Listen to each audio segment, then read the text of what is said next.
Thanks to Squarespace for supporting today's show. With the help of Squarespace, tackling your next move might not be as difficult as it seems.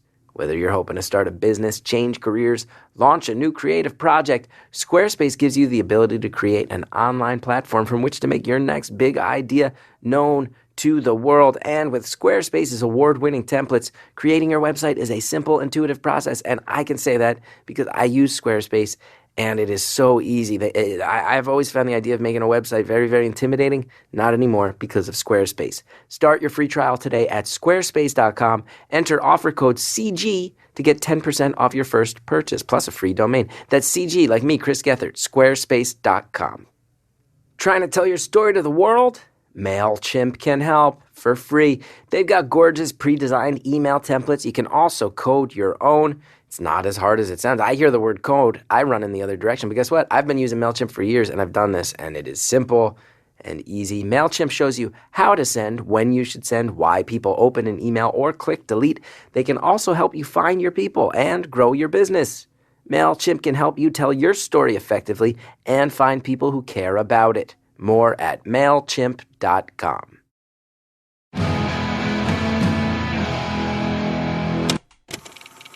Hello to all the undercover kingpins out there. It's Beautiful Anonymous. 1 hour, one phone call. No names, no holds barred.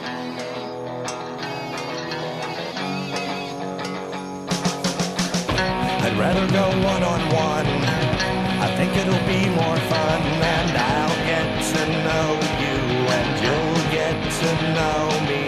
Hello, everybody. It's Gethard. I'm back in New York. You may have noticed last week's episode, I didn't have like a recap like we've been doing. I was on vacation. I never go on vacations. Went to the Dominican Republic and chilled out. Not my strong point, chilling out. I went and did it, but I'm happy to be back. I didn't get to mention the feedback on the Power Grid episode from a couple weeks ago. A strangely divisive episode. A lot of people who were very angry that I spent close to 28 minutes talking about the intricacies of a power grid. And then a handful of people who were like, hell yeah, I'm a nerd. You talked about infrastructure. Power grid it up all day, baby. That was a fascinating one. And it was fun. Last week's episode, Bisexual Brahmin, very well received. And I'm glad you guys out there liked it. Someone named Sherry Wilson in the Facebook group says, I'm a first-generation Indian American. It was so neat to hear about Indian culture from the caller's perspective. Enjoyed his candor about his father and how backward yet endearing Indian culture can be at sometimes. I could have listened to this guy talk all day. P.S. I love that he was nice enough not to call out Chris for butchering the pronunciation of dosa. It's dosa. And I still don't. I may be butchering it now as I read yours, but thank you for that. And a lot of people telling me that the term coconut is very common in many communities of color. And it was interesting.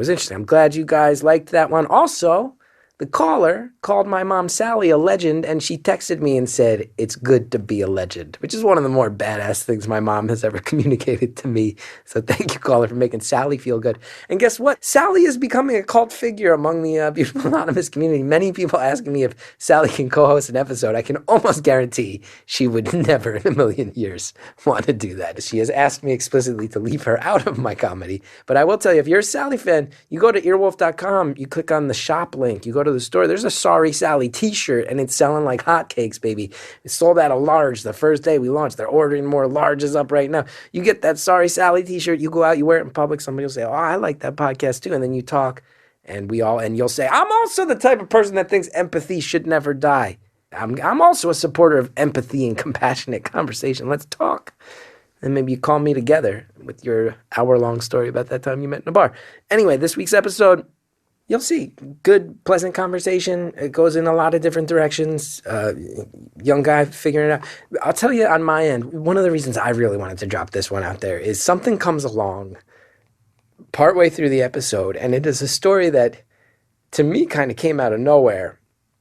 And I haven't stopped thinking about it since I had this conversation. It's a story about immigration and crime and those things crossing over. And I know I'm not trying to spoil anything. I know that might be a spoil. I'm telling you, the story it gets a little nuts, and most of the call is not about that. But that is the one where I was like, I got to put that in the world and see what kind of comes back at me on that one. And it's a cool story, and and an intense story, and a story that's very intense to the level where even the caller doesn't quite know everything that happened in a very cool way. So I wanted to put it out there. I do also want to say too, because it is about immigration, that's a hot button topic. I think a lot of people, the large majority of people will listen to this and go, crazy story, man, and then that'll be the extent of the reaction. I'm sure there's some people out there who in the current climate might say, see, that's the thing, immigration and crime go hand in hand. I don't think that.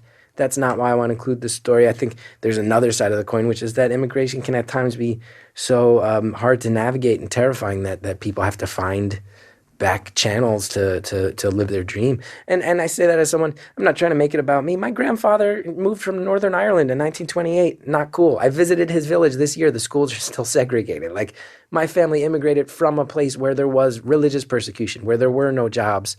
I am very much on the I'm pro-immigrant, and not that you have to feel it. You can react however you feel like to this episode. You know that, but I just wanted to, since it is a divisive thing, put my 2 cents out right at the top so everybody knows where I stand. Again, not telling you how you have to react at all. Enjoy the episode. React however you feel like it. It's up to you. Anyway, it's a good call, and then at some point it really goes into gear and gets nuts. You'll enjoy it, I think. Enjoy the call. Thank you for calling Beautiful Anonymous. A beeping noise will indicate when you are on the show with the host. Hello? Hey. Is this Chris? Yeah. What's up, man? Cool. How's it going? It's how honest do you want me to be? It's going good. It's going all right. I got back from London yesterday. I was there for 2 weeks, and then my wife and I are getting some renovations done on the house, which I've never done that. And so I landed from London, and we just spent like 12 hours packing stuff, and I'm a little tired. That's my honest answer. How are you? How are you? Yeah, I'm okay. It's weird how when you ask somebody like how's it going, people are expected to say like I'm okay or yeah. I'm good. Yeah. Yeah. Anybody who calls this show, you ask me how I'm doing, you're gonna get the real deal. You're here. I'm very tired, and I'm stressed out. That. Yeah. If I'm being honest, I'm kind of leaning closer to that too. I think. What's going on? Just some, minor stuff, really. Looking to go back to school and applications and balancing that with work and hobbies and other stuff. Just a lot. Yeah. Yeah. How old are you? 25. 20. Oh, yeah. So you took a couple years off from school, it sounds like. Yeah. I was in and out and kind of, going through some mental health stuff and then trying to work that out. And now I feel like I'm in a place where I can finally go back and finish, do what I need to do. That's cool. Yeah, getting back in the ring, that's not the easiest thing to do. That's very commendable. Congrats. Thanks. Appreciate it. Yeah. I was wondering, as far as maybe, I don't know if you even want to talk about this, because I went to your show here in New York. All right. Oh, I gave away where I'm at. Maybe I should have done that. New York. I feel like if there's one city where you can say where you're in and it doesn't narrow things down at all, New York, man. It's millions of us. Yeah. How did it go in London? I'm sure it went. There's the same kind of audiences, different. Very different. Very nice. First of all, many people after the show who were like Beautiful Anonymous fans, which was rad for me because I haven't really been on the road so much in the past year. I've been really pretty locked down in New York with the Career Suicide Run and the Gethard Show films here. So it's cool. People came out. They're like, I listen to the podcast. So that was nice. As far as the audiences go, I thought in England that with socialized medicine, there'd probably be like less barriers of entry to seeing a shrink. Turns out they're not fans of male vulnerability in England. They're not. The idea of a vulnerable male as soon as I started bringing up like, hey, I take medications and there's a bunch of side effects. People, I could feel the crowds. Like I felt, and again, to everyone who came out, so much joy, so much love. Not trying to downplay the experience. It was a great experience, but you all were in the room. Anybody who was there and saw my run at the Solo Theater, like, everybody, as soon as I said, like, I'm on medications and they had some weird side effects, here's what those were. I could just feel the assholes tightening up, man. I could just feel people going, oh, no. I could feel people going, we don't talk about that stuff here, man. So I don't know. It was interesting to wrap my head around and a challenge and you know, had to like figure out how to get those jokes to land in like a slightly different environment. But overall, good trip. Cool trip, man. Hello? Did we lose this guy? Uh-oh. I hit mute with my face. I don't know how I did that.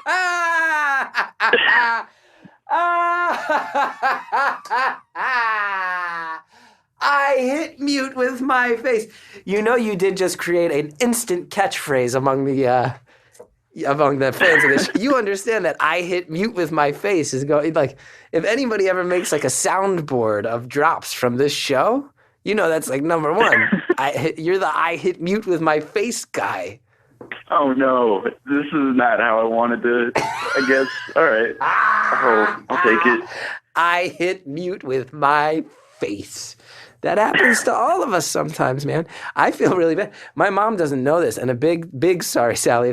There was one time I was on the phone with my mom, and she kept not hearing me, and I think she actually like got real mad and like maybe like got a new phone provider. And then I later realized I had just been hitting mute on and off with my face, and I think my mom went through like a lot of drama. She's like, "I'm done with this. Tired of dealing with this phone." I got a round face. I don't know. It happens. Like the Pringles guy. You got a round face, like the Pringles guy.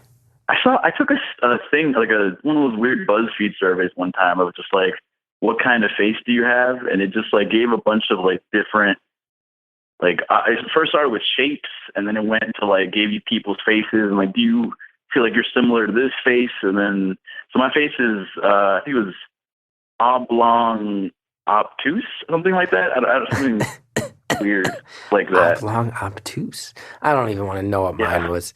Mine would just be like mine would just be like mostly forehead. That would be that's what they would just. The survey would just say mostly forehead. That would be it. Yeah. What are we? I feel, and I think everyone who calls feels this sort of like, I have all these things to talk about and I'm so ready to do it. And the second you get on, you're just hitting blanks. Just blanks are coming to you. That's okay. We're only 7 minutes in, man. And hey, I promise you this, I'll get it out of you. Everybody knows. Whatever it's supposed to be, I'll get it out of you. I'm getting cocky about this one. I'll get it out of you. It happens. We'll just have a fun conversation. 7 minutes in, and you've provided me with one of my biggest laughs in the history of the show. The guy who accidentally muted the phone with his own face. We were like, Jared, how close would you say we were to just hanging up on that call? You were 5 seconds out from getting hung up on, dude. Oh, wow. All right. Well, now I got to feel like I got to earn it. I got to earn this call now. You don't have to do anything. You just like, here's a question. I'll ask you a question that maybe will help spur things. What spurred you to drop out of school? You said it was some mental health stuff. I'm sorry to hear that. But also, what are those years like? Like those years when once you do drop out? Because I've run off at my mouth over the years and said like, I've always kind of been of the opinion of like, if you go to college and you're feeling directionless and if you want to go, if you're going to be an engineer, yeah, you need college. You definitely do. If you're going to be, if you're going to be a doctor, a lawyer, yes, you need it. But if you're like, I went and got an American studies degree and I didn't know what I wanted in life. And I've always said like, it's hitting a point to me where it's like, maybe don't deal with like, don't get $100,000 in debt until you figure it out. But that's just me spouting off at the mouth. And I did graduate in 4 years. So who am I to say? What is it like? What was the process of dropping out like? What were those years? What have those years been like since? Why are you deciding to get back into it? Oh man, it's been kind of a whirlwind a little bit.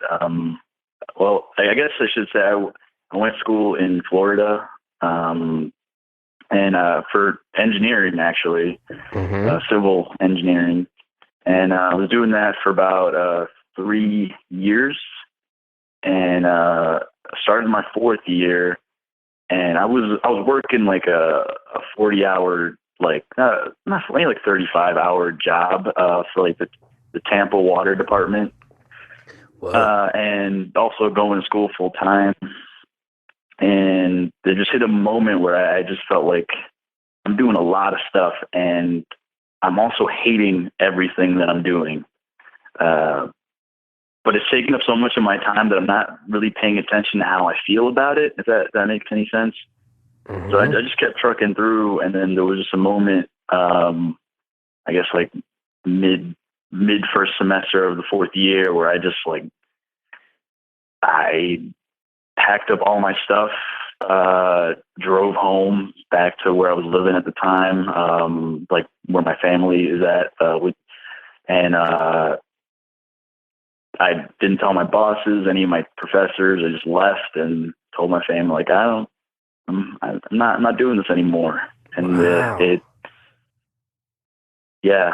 And they freaked out immediately, because it's sort of just been this, I think, idea that I was going to be like a scientist or an engineer or a doctor, and then I was going to do that, and then, I don't know, move us all to like, I'm trying to think of a rich part of the world, and I can't draw on blanks. But yeah, so I did that, and my family was immediately like, go see a doctor, and I went and saw a doctor, and the doctor was like, you seem depressed, and I think, yeah, that I agree, and he put me on some Prozac, and which later find out that actually made me suicidal. That oh boy, and it's a common thing for people to get who are feeling depressed when they get put on Prozac, that they have suicidal ideations, and that happened, and I eventually ended up being hospitalized, and that was sort of like the beginning of I think now 4 years of like on and off treatments with different medication, and yeah. Damn, man. Sorry you dealt with all that. And I'm like a big proponent of medications and talking more freely about them, but they can have some nasty side effects if they, it's one of those things too. Prozac helps a lot of people, but then if some of these things hit you the wrong way, it can go in a dark direction. You find that you respond, are you on different meds now? Like, are you responding better, or did you? Yeah. Oh, that's good. I've been on, I think at this point, like maybe 15 different kinds of medication. Wow. Right after that one, they started me on Wellbutrin, and that's my shit. I'm on Wellbutrin. That's my shit. I like it. It's pretty good. It actually used to be used to wean smokers off of smoking. Mm-hmm. Yeah, now it's big in this community. So yeah, I was doing that for a while. Then Risperdal. I was on that for a while. That's the heavy duty stuff. Yeah. Then after a little bit of that, they found out that I might be bipolar, so we started doing some bipolar medication. But then I had all these weird side effects that I wasn't happy with, and the doctors weren't happy with, I guess, either. That's the weird thing about sometimes the side effects, like you need more medication for the side effects that you're experiencing from the medication. I think it's maybe you need a new system. I was having really bad insomnia for a while from one of the medications I was taking, and I needed to take like sleep medication for that. But then I'd be really drowsy, so then I'd end up either drinking a lot of coffee or like wanting to not take the medication that made me initially like insomniatic, I guess. Yeah, it's been hard sort of finding the right medication to be on. I've read a lot of things about different people who they don't get on medication that they need for long periods of time because it interferes so much with their daily routine. And just, I guess, I think maybe for me, I don't know, I feel like a big component was sort of, this is like, I guess, I don't know if this is me talking or my therapist talking, I don't know, but like wanting to be depressed, like sort of having this, like the depression being a thing that like wants to live. So like anything that fights it or puts it down, I guess would want to not be there. Yeah, it's nasty. And I'll say, can I just say too, man, I really commend you because I feel like the very easy option is to go, oh, I'm getting all these like intense side effects. It's affected my life. I'm going to walk away from this and just go back to that life where I was suffering. That's the easy one. The hard thing, the really hard thing is to go through that process 15 times to find the one that works for you. That's hard work and intimidating work. And it affects your body, your mind, your energy, all this stuff. So I really commend you because that's a fight that's really hard to keep going. And you did it. And I think that's cool. I appreciate that. Thanks. I feel like I'm talking too much about like, mental health stuff. Maybe something happier, or I don't know. Hey, this call's your call. You want to throw some happy stuff at me? You want to walk me through that way that you were working yourself to the bone through college, hit a wall, your life fell apart, led to years of you being hospitalized on medications? Hey, if you want to go happier, we can go happier. Whatever you want. Tell me something happy. Something happy. Okay, happy. Let's see. In a relationship, for a healthy one, for like the first time in a long time, I guess. Nice. Yeah. And that was it was weird. Like you were talking about how the audiences in London, and medication and stuff, and the way they were reacting. I was always really scared to sort of bring somebody into my world because of that, and like have them know that about me. So she's been super cool and like super chill about it, and understands it completely, and doesn't judge me or make me feel less of a person, which I think it's been really great. I'm really happy about that. Cool. Congrats. Yeah. How'd you guys meet? We met on Tinder. Hell yeah, dog. But I've noticed that we've both been kind of weird about telling, or maybe just me, I've been weird about telling people that. I sort of tell people we met at her job, like, because we did. We were talking on Tinder for a little bit, and then she invited me to get a drink, and then she said she was at work. She's like, come to my work, and I went, and we met there. So I felt like that's where we actually met. So that's what I tell people, but really it was, on Tinder. She works someplace like public. Yeah, well, at the time, like service industry or something. Yeah, she was working at an ice cream shop. Oh, for some reason that immediately makes me like her. She's like, come meet me at the ice cream shop. We'll start things off. This whole relationship will begin with whimsy and fun. Yeah, she gave me a free ice cream sandwich, and your first date kicked off with a free ice cream sandwich? Yep. Ooh, yeah. That's nice. We're going to go ahead and pause it right there because I'm going to tell you, I can't imagine a better thing to happen on a first date than free ice cream sandwich. Because even if the date don't go good, you got an ice cream sandwich. I'm going to wrap my head around that. I bet you want to wrap your head around it too. But you know what we'll all do as we're thinking about the wonder of that on the first date? We're going to hear from our advertisers who help make this show happen. We'll be right back with more Call. It's the winter. Maybe that's what's going on. I don't know what it is, but it doesn't seem like it's just me. It seems like there's a lot of folks around right now feeling a bit down. And that's why I'm excited to introduce our sponsor this week, Talkspace. If you've ever thought about going to therapy, which I am a big proponent of, but you found it too inconvenient or maybe expensive, or, there's stigmas out there. Maybe it's just too embarrassing for you to walk into an office. Like maybe that's still in your head. That's a sad fact. That's how it is sometimes.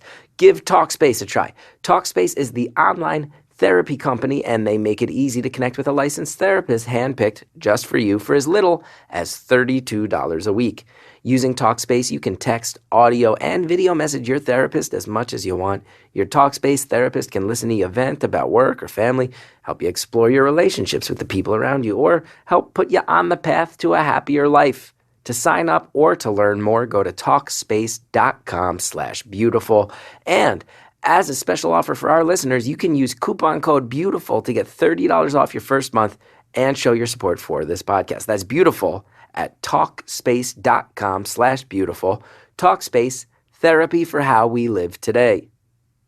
Support for today's show comes from Squarespace, which I use and which I have found it lives up to every promise they have ever made. If you've resolved to take on a new challenge like starting a business or changing careers or launching a creative project in 2017, you got to lock down your next move with Squarespace. Squarespace is used by a wide range of people and businesses, including musicians, designers, artists, restaurants, all sorts of people and establishments. Squarespace allows you to create everything from a professional blog to a portfolio from which to showcase your work, or an online store where you can be open for business officially. You even get a unique domain to set you apart in your field. Plus, look, with Squarespace's award-winning templates, creating a beautiful website, it's a simple, intuitive process. I do it myself, and I'm not good at things like this, and they've made it very easy. If you do have a question, Squarespace's award-winning 24/7 customer support can help you with any problem, no matter how technical, trivial seeming. No such thing as a dumb question, as they say.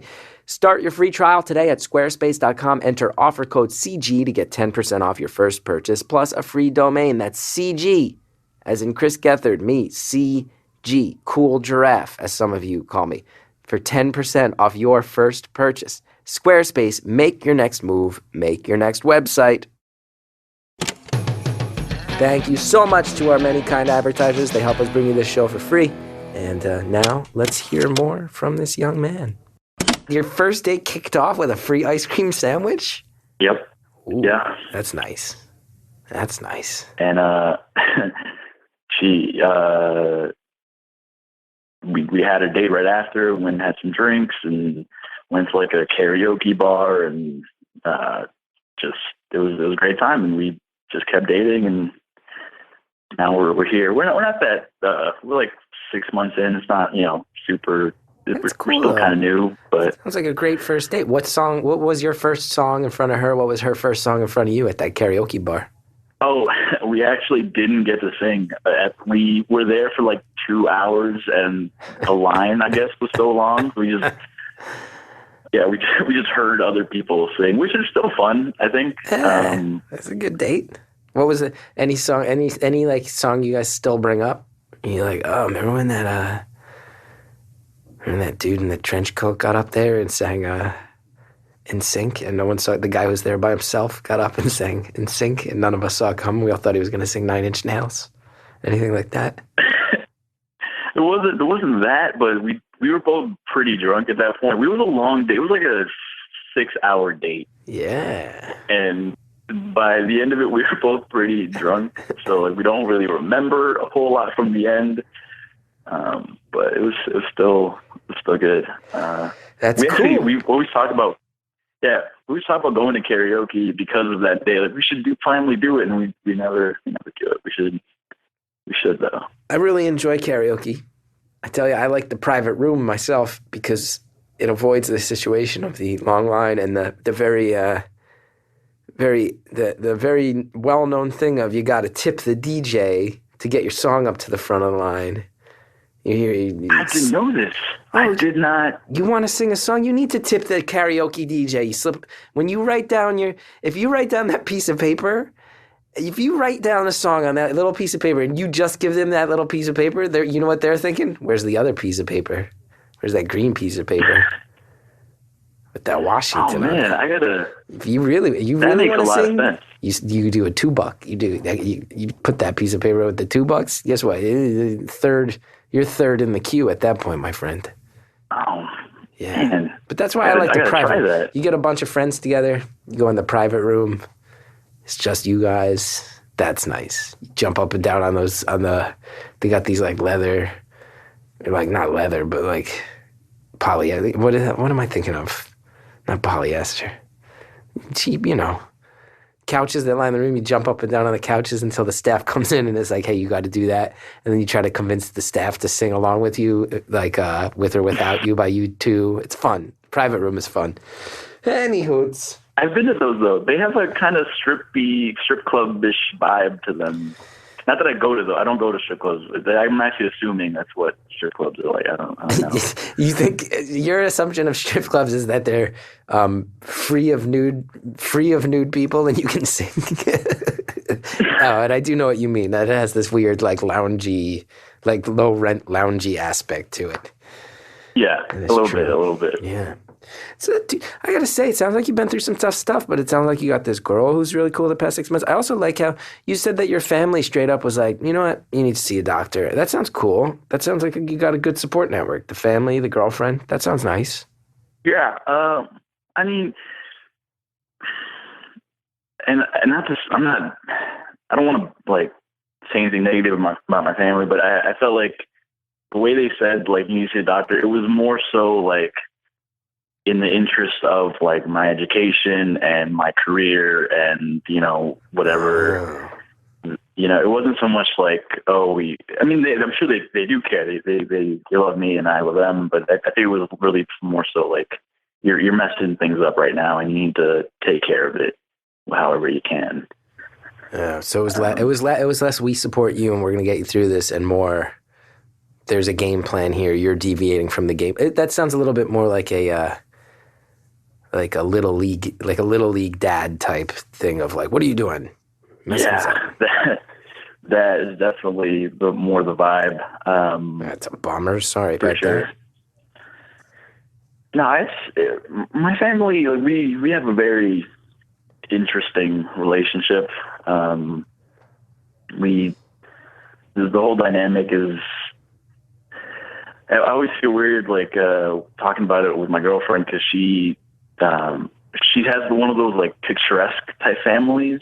Like, it's like, I just imagine like when she goes home, like they all just lay in a bed and just like cuddle and like they're all wearing the same socks or I don't something like just and like I go home and it's like for going home for like the holidays and stuff. It always feels like, and I hate saying or even thinking this, but it always feels like something I have to get through versus like enjoy. And super glad this is anonymous. Really, really glad. That's what we're here for. Yeah.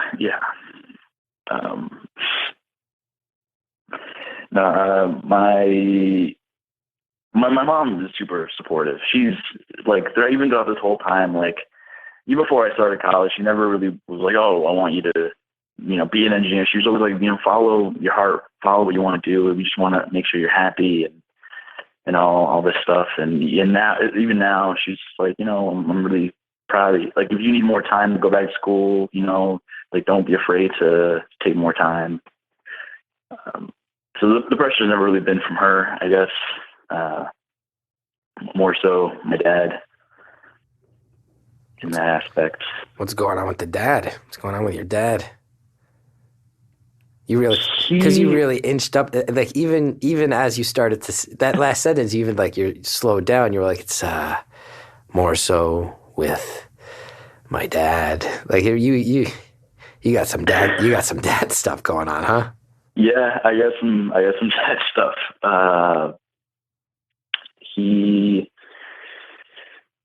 He's a complicated guy, definitely. But like it's, and I guess I'll put it this way, like I always feel like I'm paying my therapist just so to have somebody to talk about my dad with. That's just kind of how I feel like our sessions go. But no, he's always really been like very much about like three things, like discipline and like having a career and, you know, religion. Like these three are like his main three aspects and like how to live like a good life. And I've been pretty disappointing in all three, I think, for him. Yeah, he's super religious, like super Christian. And I remember like in high school we'd always get into fights because I didn't want to like go to church, or like I'd go and I'd be like, this is why are we doing this? It doesn't make any sense. And so those would happen, and then he was super proud and excited when I was, you know, like an engineer and stuff. But the second things kind of, I dropped out, he was not happy about that at all. I mean, and I think that's the real problem, is that he doesn't act like it's like a lot of passive aggression a lot of the time. So you just have this like, I never get like a direct like, I am ashamed of you as a son. It's more so like, oh, so you don't want to go to film school, huh? Okay, well, that's good.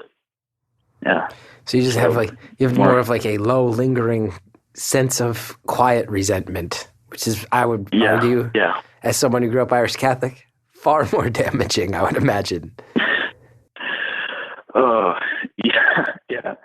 I don't resent him for, I don't know if he resents me for, but I don't resent him for it, because I feel like he's gone through a lot of like stuff in his life, and he's a lot older. Like I have like an older dad. He's turned 70. He's turning 70 this year. Mm-hmm. And so he's been through like a bunch of stuff.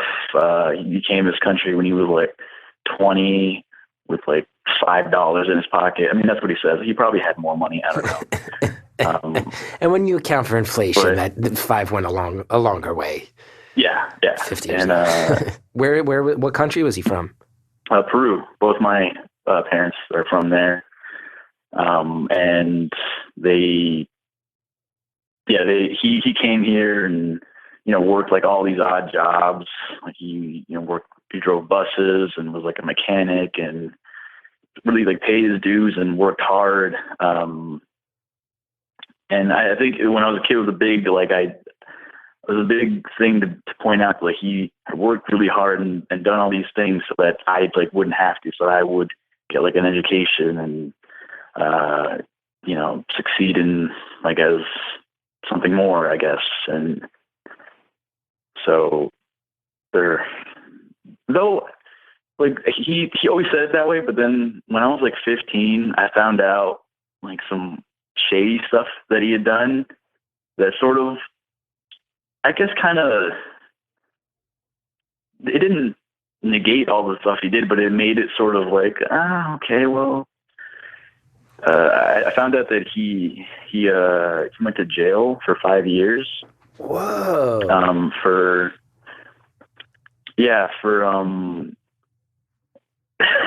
Again, I'm really glad this is anonymous. He went to jail 5 years for working with people in immigration and the IRS. He had like buddies there, and they were printing out like green cards and citizenship papers for people.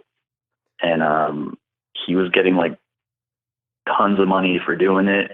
I was asking some of my older half sisters about like some of the stories, because he's told me some of them, but I wanted to know from a different perspective. And I remember one time she told me that she drove him to like a warehouse, and there was like families there with like packed bags, and each of them had like $100,000 to give them, and then he just like handed them like, you know, green cards, and they were here. They were officially just here. Wow. And was this in the Peruvian community?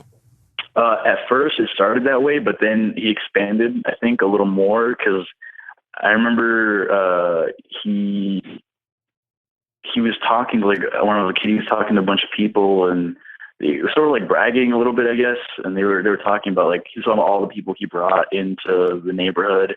And I remember once I asked him, I was like, how many people do you think you brought? He's like, I don't know, at least like 10,000. And Your your father helped 10,000 people get into the country illegally. Wow. And I gotta say, can I just say, I am far from a Trump supporter. In fact, I would say I am a Trump, fearful, if not an outright, I would consider myself enemy of his policies and administrations. But that is a number where I bet anyone listening to this who is a Trump supporter just went, wow. That's some ammunition for our side. 10,000. So this starts with your dad probably, I would imagine, saying like, hey, this is a really hard process and a scary thing, and there's people with families and lives on the line, and I'm going to help them. But then at some point that takes a turn where he's an actual like criminal kingpin in some sense, right? Is that an exaggeration, or is that's once it hits a couple thousand, this is like a real... He goes from downplaying it to like making it sound sort of like Walter White-ish kingpin style. Like my mom always brings up that like he had like a lot of money at some point. Like we like in the millions, and in the early 80s, so that millions probably like tens of millions, I guess. And the only proof of this money is the 2 closets full of like very fancy suits he owns. They're so fancy. I mean, they're completely outdated, but they're just so fancy that you're just like, oh yeah, he did have a lot of money at this point. But he did. I guess what the story ended up happening is that he brought all these people, and then at some point the police got caught onto his game, and he went to jail, and he left he was in jail for like 5 years, and then he left jail and then just started doing it again. Like he just started doing the same thing he did. I guess he thought like maybe the police wouldn't follow up on that. Wouldn't say, maybe we should check in and see if this guy is doing the exact same thing he was doing before. Yeah. So he got caught again, but this time he printed out, I guess, a bunch of different identities for himself, and he has like been on the run since, I guess, in a lot of ways. What are you talking about? Yeah, he doesn't go on planes. He doesn't have any like bank accounts in his name. It's all like in my mom's name. Wow. Do you think there's any element, like, are you sure that this is in the past? And I want to say, let me say, this caller's anonymous, and if anybody from the authorities is out there listening, that is the truth. We don't know how to get back in touch with anybody. You leave us alone, man. This guy could be lying. Just to try to get on the show. You don't know. This is entertainment. Entertainment, customs and border protection. This is entertainment. This is not real. None of this is real. Anyway, proceed. Yeah, I guess the reason I found out, because like I didn't know this until I was like 15 or 16. We moved from where we were living to the other place we were living. Now I feel like I should release as little detail as possible. Yeah, it might be safe to say clam up a little bit on the identifying aspects of this very, very certainly fabricated entertainment-based story. INS. Yes.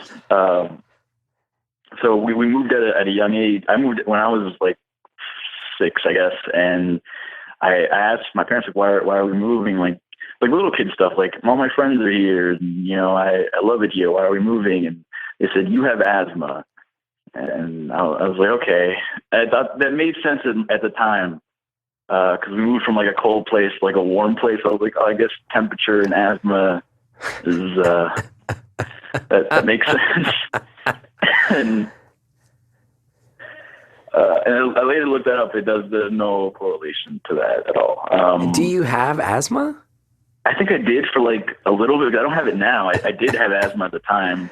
Okay. And it went away, so it even made sense. Like I was like, oh, okay, I guess that cured my asthma. So we for years I just thought like, okay, we left for that. And then finally he told me a part of the story, and then I found the rest from my siblings.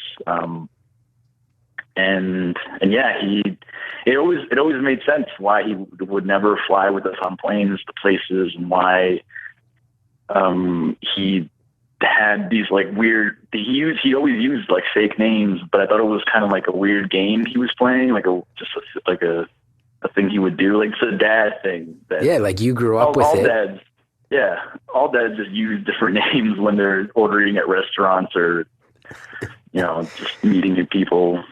So imagine he's not paying with a credit card on anything.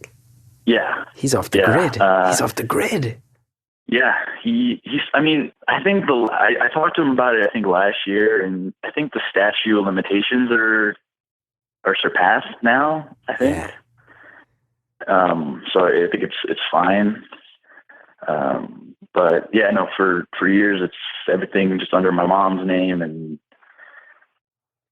like, even when I was filling out my forms to like go to school for the first time, and they asked like your dad's information, no, you're not allowed to say anything about me. And I was like, okay. And so here's a huge question. So it sounds like it's fair to say, I don't think this is anything you've particularly hidden. It sounds like the fact that your dad has some very strict religious views, rode you very hard about working hard. That really messed you up on some level, it sounds like. I mean, you said that you can feel like resentment for him when he considers you, from him when he views you as failing at something. You can feel the tension that he creates around that. So I feel like there's two angles on this. When you find out about all this stuff, the one angle is like, wow, I get it more now because this guy stuck his neck on the chopping block and did whatever it took so that me and my siblings could get ahead. The other option is you're like, why are you judging me? You're a fucking criminal. I feel like, and there may be both of those happen, but I feel like those are the two avenues I see. And I'm sure it's a much more complicated, layered response. But when you find all this out, what's your gut? Is it like, wow, this dude really went to any length to help get ahead? I get why he rides me so hard because he doesn't want me coming anywhere close to that. Or is it like, dude, you're judging me, meanwhile, you're making millions of dollars breaking the law? Or is it both?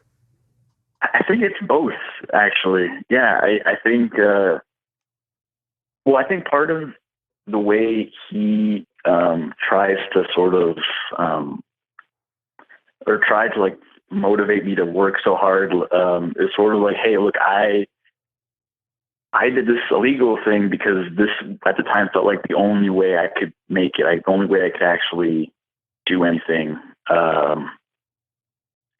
And then with me, sort of like you're smart and you can get an education and you can do it the right way and,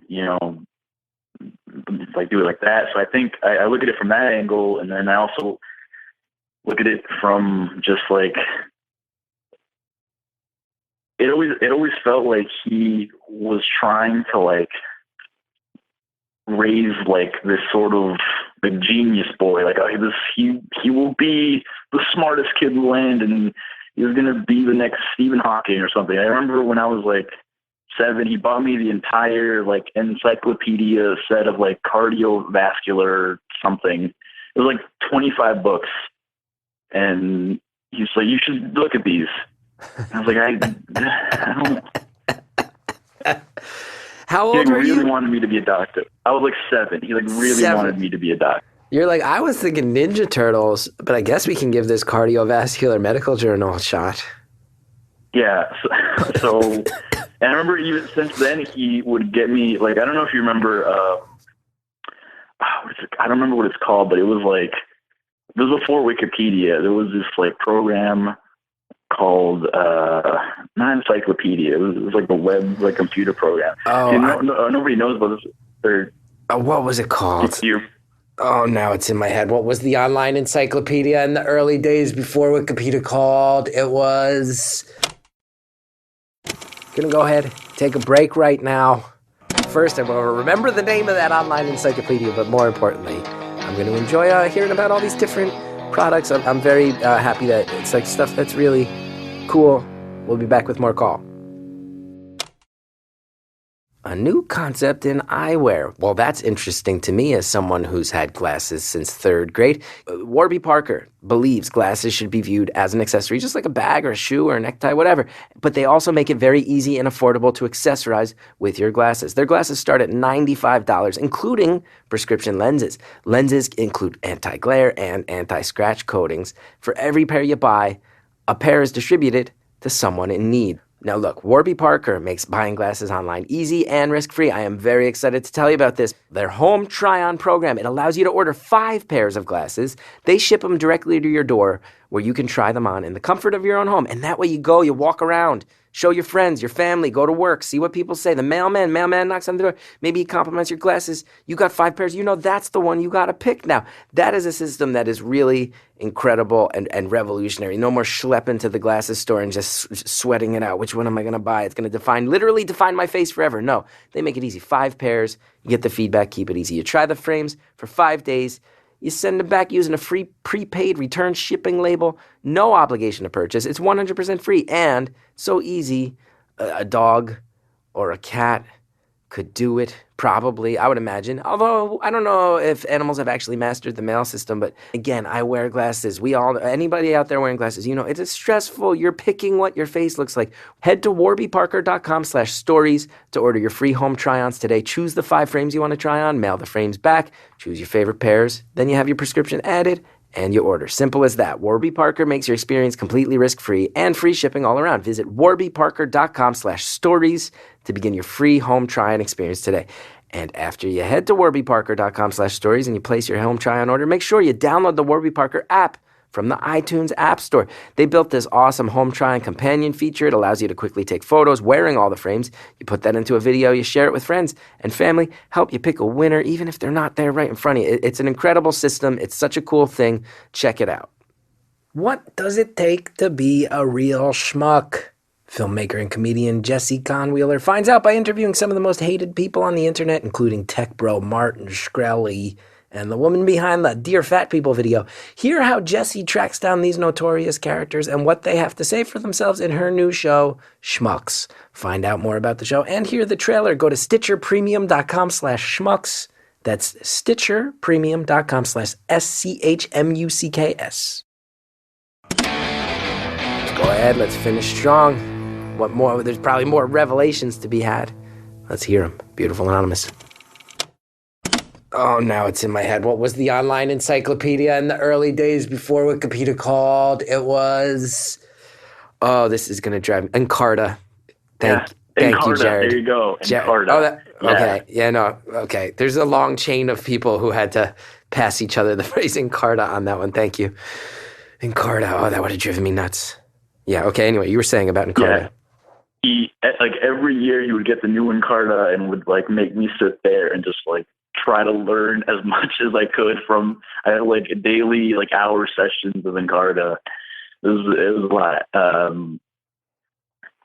So I think I did like a lot of stuff that I saw on there because I've always been prone to math and science, and that's kind of why I thought I wanted to be a civil engineer to begin with. So it made sense. And then I guess I just realized that's not what I wanted to do at all. I actually picked my major, specifically civil engineering, because I asked my best friend the day before having to submit my application. I just asked him, I was like, what should I pick? And he was like, I don't know, you civil engineering? I was like, all right. And I just picked it.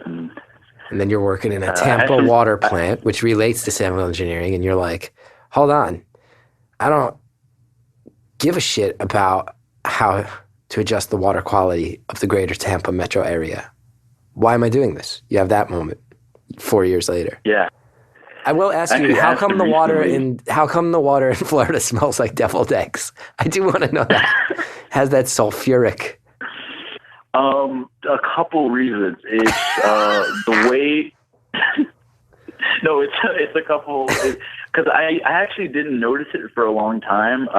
But coming back from New York to Florida, there's a real, and that has more to do with New York than Florida. New New York is the only city on Earth, I think, that has a triple filtered system in Hell multiple like locations. Hell yeah, Croton Reservoir, one of them.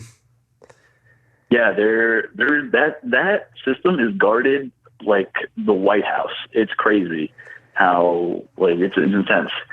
I took a trip there once To the Croton Reservoir. Yeah, My wife grew up in that area. When we visit her mom, we sometimes go hiking around up there. It's beautiful. But you're right. They're not messing around with the access to that water. Like, you can get to certain places, and they're like, yo, they might as well put up signs that are like, you should fuck off now. Like, they really, like, it's like, it is lock and key. Sorry, Sal. So, no, the water, I remember I went to, because I didn't work directly at the plant. I worked at the water resource, like, building in the city. So we took trips to the plant sometimes. And from what I remember is that their filtration, like, I'm going to get real nerdy here. The sulfate process that they use, I guess, is, I want to say outdated. I think that's the only way, because like I've seen a lot of other systems like in Michigan and in not Flint or in other. I was going to say the notoriously on point water systems of Michigan. National news. Yeah. Not Flint. The caveat, the parenthetical, not Flint. Okay, continue. Yeah, that theirs is they just by the way the plant looks, like it's way more updated than the one in like specifically Tampa, Florida. I'm just speaking from Tampa, Florida, not other parts of Florida. Parts of Florida might have beautiful water system treatment plants. My dad is like a water treatment expert. If my dad's listening to this episode, this is like his favorite one ever by far. Because he's got a PhD in environmental science, and water is like, he loves talking water systems, filtrations, sulfites, everything you're saying. I've heard my dad talk about this stuff. Loves it. I don't. Yeah. My dad's like dream it. life is your nightmare. My dad's life is your nightmare. So did you say you want to go to film school now? I heard you mumble something about film school. Oh, yeah. I just need to finish a degree. I just need to finish. And I think this is like, I do a lot of writing now, and I think that's maybe up my alley, or the closest thing to what I want to actually do. Mm-hmm. So I'm just going to try to finish. I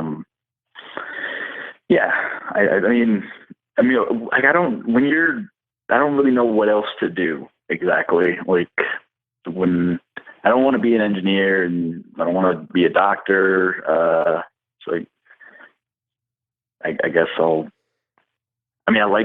make films with my friends all the time, and I like writing, and I think I got a piece of advice for you, man. Because all right. My dad, really good guy. My dad never funneled tens of thousands of people into the country illegally. I'll tell you that. And that's not to say your dad's not a good guy, but I will say there's a comparison between your dad and my dad, which sounds like they are very, very hardworking people who expected a lot of hard work out of me, and with me and my brother, me and my brother somehow both became these like artsy weirdo punk kids. And I think my dad was just like we might as well have just been like early on, I think he was like, what is going on? But there is one thing I can say from my life that might help you out here, which is because I feel like there is this like nervousness. Your dad, you're so close to the civil engineering degree, he would have been more proud of that. But I know one thing that happened with me with comedy is when my dad realized that I was going to work as hard as he did at what I did. I think there's a basic level of respect that translates there no matter what, because hard work is hard work. And at the end of the day, because there was one time my dad talked to me, he's like, are you sure? Like, this stuff seems hard. It's completely unpredictable. There's way too much luck involved. Like, you get a corporate job and there's like goals and you can work your way up a ladder, and you see other people working their way up the ladder, and you see what they do and you do it even better, and then you go up the ladder. And I was like, it's just not for me, man. It's just not for me. And I think he was like, it sounds like your dad's a lot harsher than mine was, but he definitely was like, all right. But when he saw that I was ready to like work as hard as he did in his track, as I was as willing to go that hard at my thing, there was a respect there. And I give my dad so much credit for that. And you want to hear something that was super overwhelming that I've never talked about publicly? Yeah. There's one time, so when my dad retired, they moved out of Jersey, and they hired moving companies. My dad's not a crazy person. He's in his, 50s, 60s, 60s at this point. Like, he's not going to move all his stuff 5 hours away. But there was like a last truck's worth of stuff that, the movers didn't get, or it was small or whatever. And he's like, can you come out to Jersey, help me pack up the truck? My mom's already moved. It's just me and my dad. And we went out for dinner, long day of packing. It's a hard day. We're lifting stuff. And at the end of the day, he just quiet. And my dad and I, great relationship, but not an emotional relationship. Like, we're on the same page about how we feel about each other, but we never express it. And he just said to me, he just goes, he's like, and this blew my mind. You can imagine. He goes, he's like, I'm pretty jealous of you, man.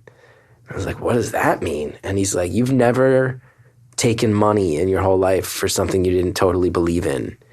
And I wish I could say that. And that like blew my mind. And I was like, I'm really jealous of you. And he's like, why? And I'm like, because you came from nothing and had a mortgage and 2 kids by the time you're 27. And I never knew how hard that was until it wasn't hard anymore. Like, I never knew that we had it kind of rough until we were in the woods. You never let me know that. You just like handled your shit, raised your family, got it done. And it was this point of mutual respect when I was like in my 30s. And it was so trippy to hear. But I don't know your dad. Your dad sounds like a harsh dude. The religion thing adds a layer to it that it seems like we haven't even had time to talk about the fact that to be an ultra Christian and also criminal, there's some hypocrisy there. There's more layers. Yeah. But I bet if you work your ass off at your film school, at your writing, at your art, I bet if you like show him you're going to work 18 hours a day on that stuff, I bet at a certain point he has to go, you know what? Proving me wrong, man. I bet he has to. There's no way to avoid or ignore hard work. There's no way to ignore it. Not if that's all you care about. And I really believe you. I actually think I really appreciate that. I think that's true. I haven't talked to him in a while. I haven't really updated him in sort of like what my next moves are. Kind of been afraid to, but I sort of feel like I could do that. I bet if you said to him, I don't know, man, I don't want to put words in your mouth, but I bet he would really, I bet there's a part of him that would have to like respect it if you were like, hey, I'm going to do this thing. I know it's not what you were hoping for, but I'm going to work 100 times harder than you can ever imagine at it. And I'm going to work a lot harder at it than I would have worked if I wound up in the civil engineering life that I hated. Not that, there's a lot of people, civil engineers, a lot of them are great people. They build our bridges and our roads and all that. It's just not for me. I was going to phone it in. I was going to spend a whole life being vaguely unhappy that I did this thing that you would have loved. I wouldn't have loved it, but I'm going to go for this other thing and I'm going to work 100 times harder at it than I would have at that. So you don't have to love it, but I'm going to make sure you respect it, man. I don't know. I'm not trying to give you a movie moment with your dad, but I bet you could say that to him. And how's he going to ignore that? And you also can say, hey, don't judge me. Don't judge me, Peruvian community Heisenberg. How about that? You can also say that if you want to go down that road. He's actually seen there's a Spanish version of Heisenberg of Breaking Bad. Yeah. There's like have you heard of this? No. There's I have. Version. Yeah, I have. It's produced in Mexico, I think, right? Yeah, it's so ridiculous. Like Walter Blanco. Yeah. It's Cielo Blanco, which is sky. So it's like Skylar. Yeah. But they just give Jesse just a different name. They just call him something else. Yeah. That's cool, man. Yeah, he loves that show. Yeah, I bet he does. Reliving his glory days. Is there any part of you that thinks he's still doing some shady stuff or no? No. He, I think he's really put that stuff behind him. He, after he, sort of ran us all out of the state,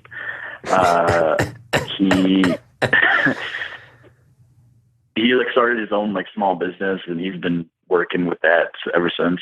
So it's all been actually so this is another thing I found out, that so the whole reason he met my mom was that he had like a business, like a made up business that was the front of the whole thing, and my mom was the secretary for that business.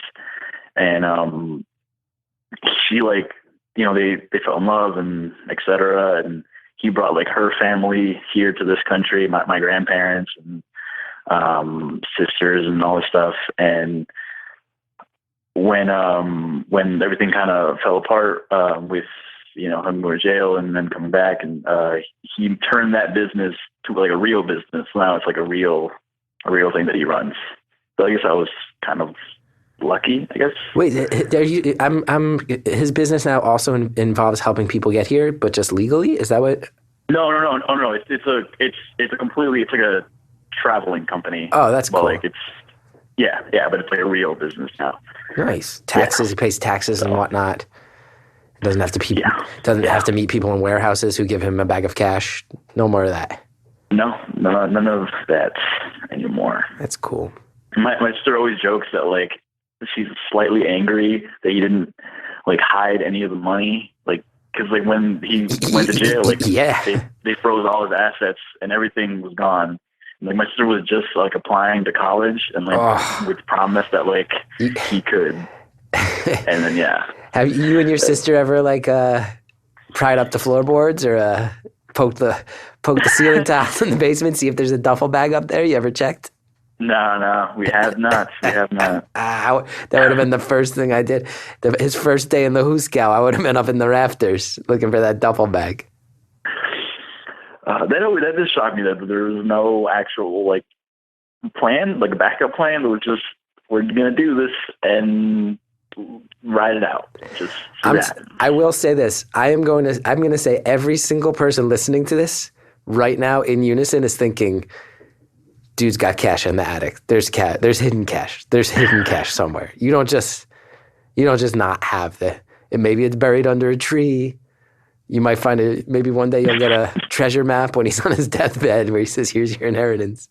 It'd be like like Shellshag. Look for the black rock by that tree. But that cash exists. Man. Also, can I say? I'm going to say an off-topic thing because I live in a neighborhood that has a pretty sizable Peruvian community. I live in the most diverse neighborhood in the entire world, Jackson Heights, Queens. I'll say this: I don't know much about my Peruvian neighbors, but as someone who enjoys the many restaurants my neighborhood offers, I gave up meat about a year ago, and I'm mad. Nobody can cook chicken like a Peruvian restaurant, huh? Oh, man. So Peruvian good. chicken. And what is up with that green? What is the green sauce? You might be able to answer one of my life's great mysteries. What is the green sauce? Do you know the green sauce? I don't know what it is. I know what it's called. It's called ají. I don't know ají, and there's different kinds of ají. There's ají verde, ají amarillo, which is just literally the colors. The green sauce is like addictive. I would drink a cup of the green sauce. And there's also, they're based in different things. Like some are based in the actual like water, and then the peppers, and some are based in like I think mayonnaise or something. But yeah, no, the sauce is dope. The sauce, it's just if you have never had Peruvian roast chicken, I'm telling you, roast chicken sounds like such a basic dish. You will sit at the end of that meal with a smile on your face, feeling like this is why restaurants were invented. There's a restaurant, Northern Boulevard in Queens, P.O.P.O. The sickest. My dad, like whenever he's in that area, that's like his one of his go-tos. He goes to P.O.P.O. The fucking kingpin rocks out at P.O.P.O. I bet when he walks in, they kiss the ring. I bet they kiss the ring. I bet he must have been right in the Hispanic community wherever he was based. And again, we're not going to reveal too much. People must have known. Like, was he like a folk hero? You think? Whenever we would go to, I'm not going to say what city, but a city in Jersey, like he would be saying hi to so many people, like restaurants, and I remember always getting like free food all the time, and I would always be like, "Oh, that's really cool." I guess like these are old friends or whatever. So I know there's something there. Wow, there's something to that. A lot of people want to shake the hand. A lot of people want to give a gift now that they're up on their feet, huh? Oh, speaking of Jackson Heights, there's one restaurant if I can just recommend. Please, it's really good there. That's all I want. All I want is restaurant. My neighborhood's the best for food. There's a Peruvian restaurant called Urubamba. It is Urubamba. It's super good. I highly recommend it. Have I been there? Wait, do they serve a lot of fish dishes? I mean, yeah, ceviche and, you know, the whole, And they the might, whole, like, have you ever had mariscos and, lucuma ice cream? lucuma. Oh, man. Lucuma so good. ice cream That's is my the mom's most- favorite. Lucuma ice cream is the most delicious shit. I went to Chile, and they have these fruit. You know, there's South American fruits, very, very expensive to get here. Lucuma and chirimoya, had those in Chile for the first time. Blew my mind. And lucuma ice cream is the best stuff you'll ever have.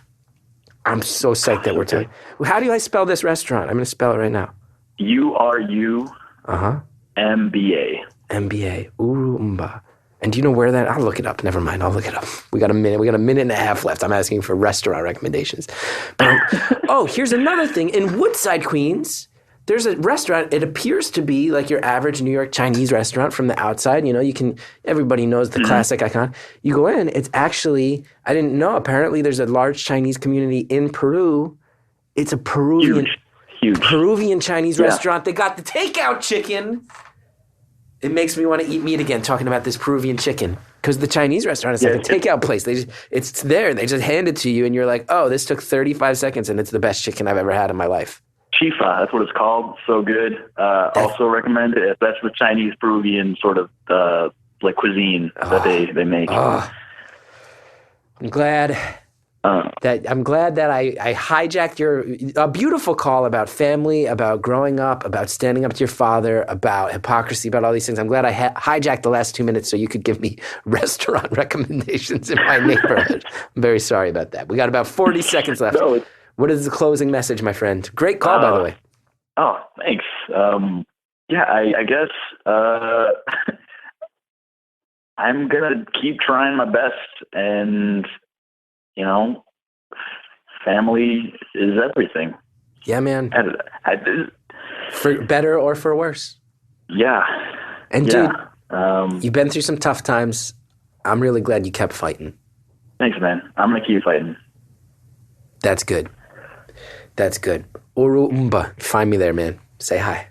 Urubamba. Yeah. Urumamba. Wait, what? I had the name wrong. How am I going to find it? We're dropping the call. Urumamba. I'll listen back. Caller, thank you so much. And again, I'm so sorry. You are on such a roll, revealing so much, and I hijacked it to talk about chicken. And I'm going to go to Urubamba. We looked up Urubamba. I was mishearing. I'm going to go there. Again, I'm so sorry that I hijacked the call, but I needed to talk about that chicken because that place P.O.P.O. It's no joke. Anyway, thank you so much for the call. And again, you've been fighting the fight, and it's really cool to hear. And so much stuff that would confuse anybody. So thank you for sharing with us, hanging there. And for real, huge thanks. Also want to thank Jared in the booth.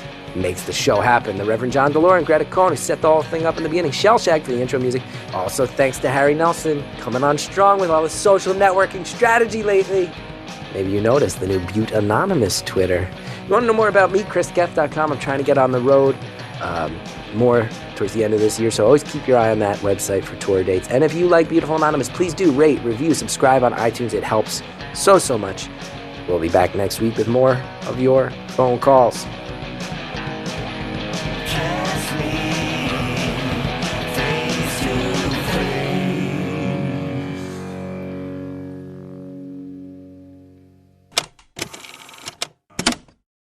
Guys, thanks again for listening. And look, if you have an extra minute, please go to beautifulsurvey.com. Take a very short anonymous survey about today's episode. It would be a really big help to the show. I personally would appreciate it. Again, that's beautifulsurvey.com. Very, very quick survey. It'll help the show. I'd appreciate it if you did it. Thanks so much. Next time on Beautiful Anonymous, guy tells us about all the things that happen behind the scenes on a cruise ship, including which crew members he fancied the most. When you're single and playing bass on a cruise ship, it gets pretty crazy in that department, huh? If you wanted to. Well, first of all, you can't mess with the passengers or the guests, as we call them. That is like really, really no. Even as the bass player. Because of lawsuits and stuff like that, that is like the biggest rule. Obviously it gets broken, but I didn't ever. Because to be honest, I was more interested in the Romanian waitresses. Because they look much better than the people that go on cruise ships, I'll tell you that. No offense to any of our listeners who are cruise enthusiasts. That's next time on Beautiful Anonymous.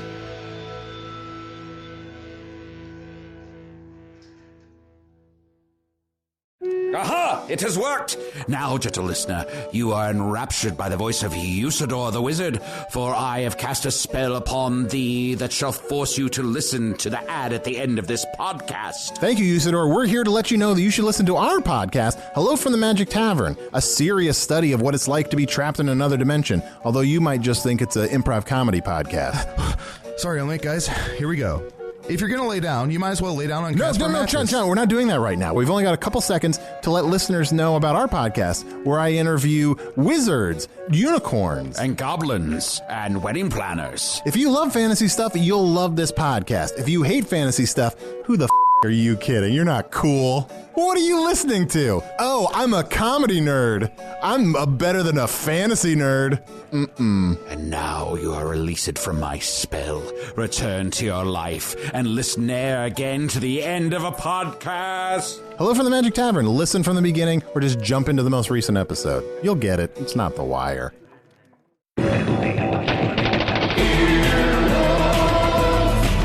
This has been an Earwolf production, executive produced by Scott Ackerman, Chris Bannon, and Colin Anderson. For more information and content, visit earwolf.com.